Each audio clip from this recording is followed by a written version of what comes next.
TellTale Games returns. Weird West is delayed. New details on Wolf Among Us 2. Arc Raiders, Dr. Disrespect new game studio, and Circus Electrique, all on this episode of the Bleep Bloop podcast.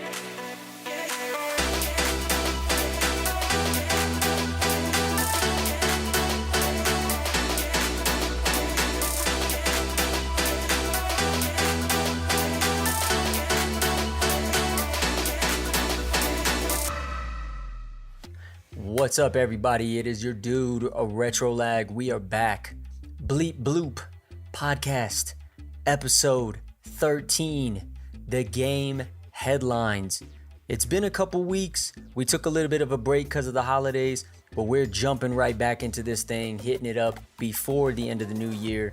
So I got some good stories for you today. I got about 6 stories that I want to drop on you.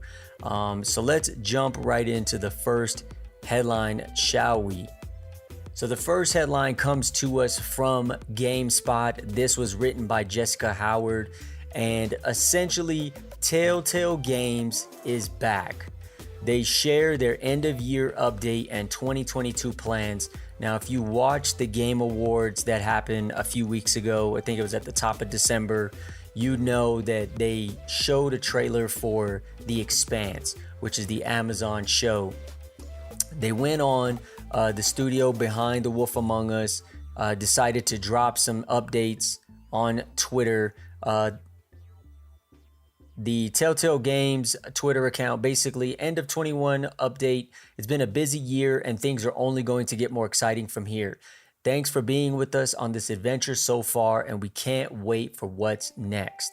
Have a happy, healthy rest of the holiday season and see all you folks in 2022. Additionally, they said one of the foundations of the new TellTale is sustainable production. We're focusing on doing this smarter and better. Take our teaming up with Deck 9 to create The Expanse. We go into this and more in the next issue of Game Informer, which I can't remember if I went into detail. I think that's going to be on the next episode where we'll take a deep dive into it. The studio, it goes on to say, Jessica reports that they're using the new engine, Unreal, as they began production on a number of new titles. Among the new titles is the Wolf Among Us 2 highly anticipated sequel. They also announced partnership, as I said before, with Deck 9 Games to work on The Expanse. And they don't say anything else that they're working on, but the question would be, are they going to bring back anything in regards to Borderlands, Batman, The Walking Dead? I mean, all these story-based games. This is actually what drove me to want to get into the story-rich games. It's because of the TellTale series, and I did get a chance to play Wolf Among Us, and it's a very good game. I love the storytelling. I love the reimagining of a fairy tale, but in a way that just was really cool and captivating. More to follow on this. I would venture to say that we're going to see a lot more of The Expanse, especially if the Game Informer, they did a spread on it. Chances are it's going to be coming out very, very soon. So only time will tell what they drop. No pun intended. So we shall see. Moving right along, PC Gamer. This was a story that was published by Andy Chalk. Weird West has been delayed until March. Now, Andy Chalk goes on to say, Weird West, the isometric immersive sim under development at Rafael Colantonio's Wolfeye Studios, has been delayed. Publisher Devolver Digital said beta testing is going very well, but not perfectly well. So instead of arriving in January as planned, it's holding back until March 31st. Now, they were quoted as saying, Weird West is incredible, according to beta testers, but needs some wonky moments ironed out. Also, according to beta testers, Devolver tweeted, Wolfeye Games have made something special, and we want you all to have the best experience at launch. Weird West was one of those games that I think it was showed like a few years ago. I want to say back in 2019, maybe. It was at E3. I know I saw it somewhere. It looked really, really cool. I mean, that whole Wild West theme, and was always looking forward to it coming out. You see a little bit of stuff come out, you see a little bit more. And this, at the end of this year, really just seemed like it was going to drop. And then, of course, we get this announcement. But I think that's good, even for a smaller studio that's not a AAA studio. But I would even venture to say that Devolver Digital is not a small company anymore, a small publisher anymore. Now, that doesn't say that the developer isn't a small studio, but I think with a publisher like Devolver Digital, it would only make sense to really fine-tune this, especially if you have a larger market these days. So looking forward to this when it drops in March. That's only a few months anyways, so we shall see. Moving on to the third story, we already talked a little bit about it, and this comes from GameSpot. This is from Haley Williams. This was on December 22nd. Some new details for The Wolf Among Us 2. Now, the new details have been teased thanks to a Game Informer feature on the newly reformed TellTale games. A few key points about Wolf Among Us 2 have been revealed, including the game setting. Now, some of the things that were in the tweet from Shinobi602, the Wolf Among Us details, set 6 months after the original, takes place during winter all over New York, in full production, script is finalized, mocap underway, Unreal Engine has streamlined dev a lot, and much more in the Game Informer issue. It says that all that has previously been revealed about the game is that the new team at TellTale has started from scratch with Wolf Among Us 2, rather than building on the game that was already in progress by the original TellTale team.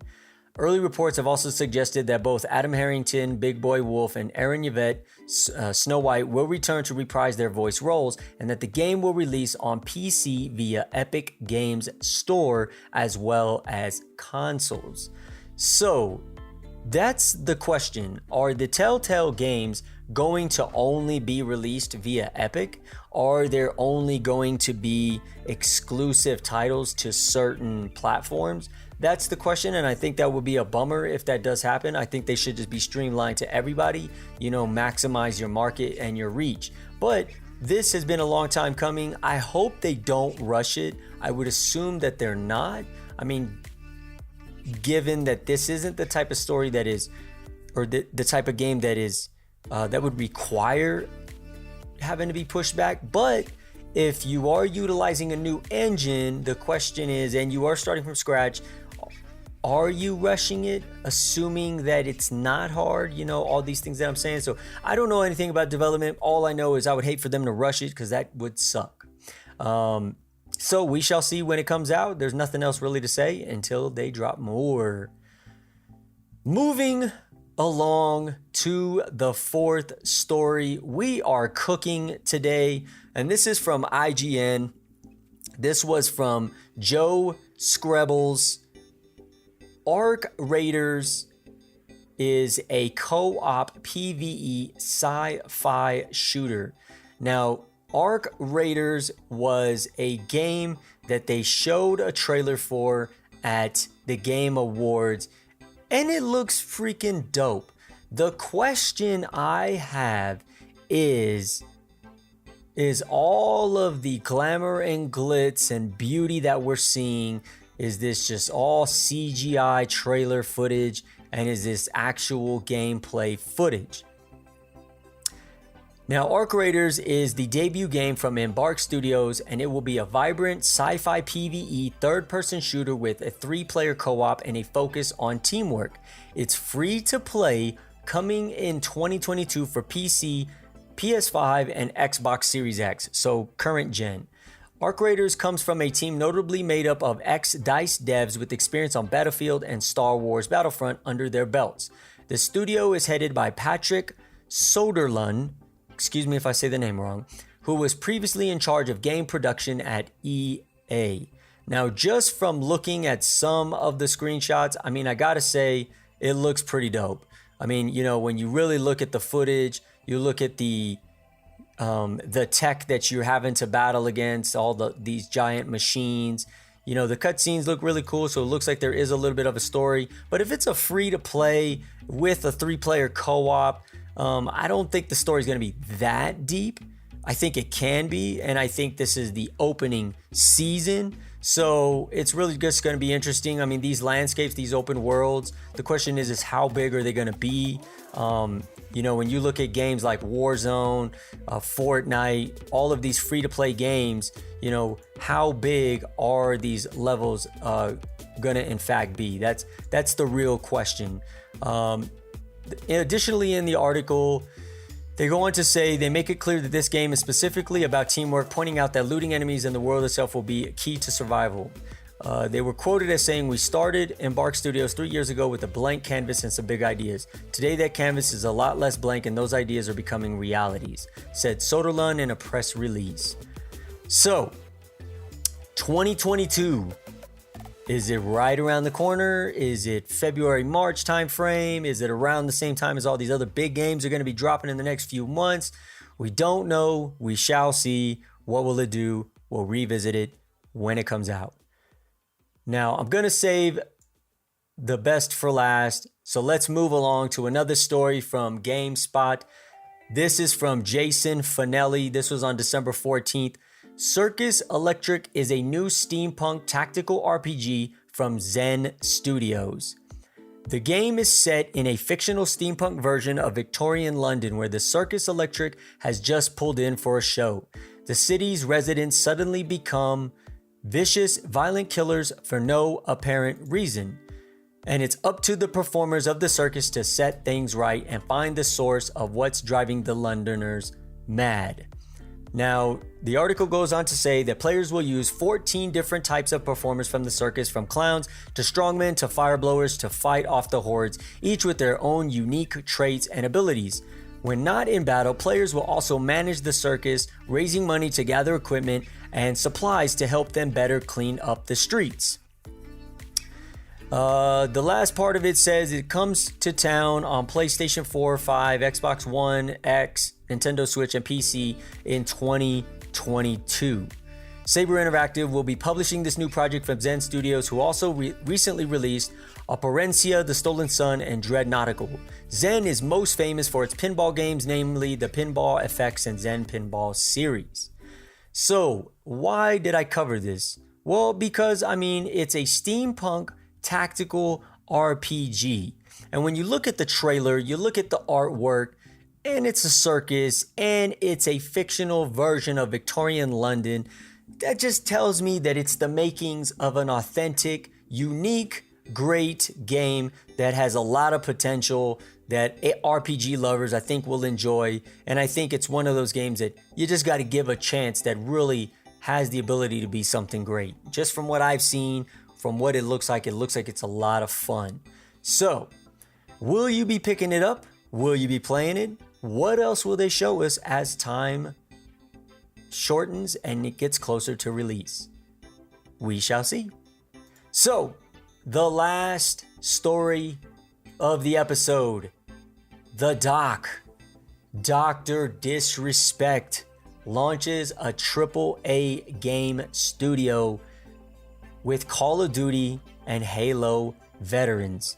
Now, this article doesn't actually have the trailer. This was published from Andy Chalk, and it says, Guy Beam, the mustachioed streamer better known as Dr. Disrespect, has teamed up with former Call of Duty creative strategist Robert Bowling and Halo 5 multiplayer designer Quinn Del Hoyo to launch a new game studio called Midnight Society, aimed at creating the best, most community-focused online PvP multiplayer experience the world has ever seen. Now, if you watch Dr. Disrespect, you would know that he's always talking about game development, game design.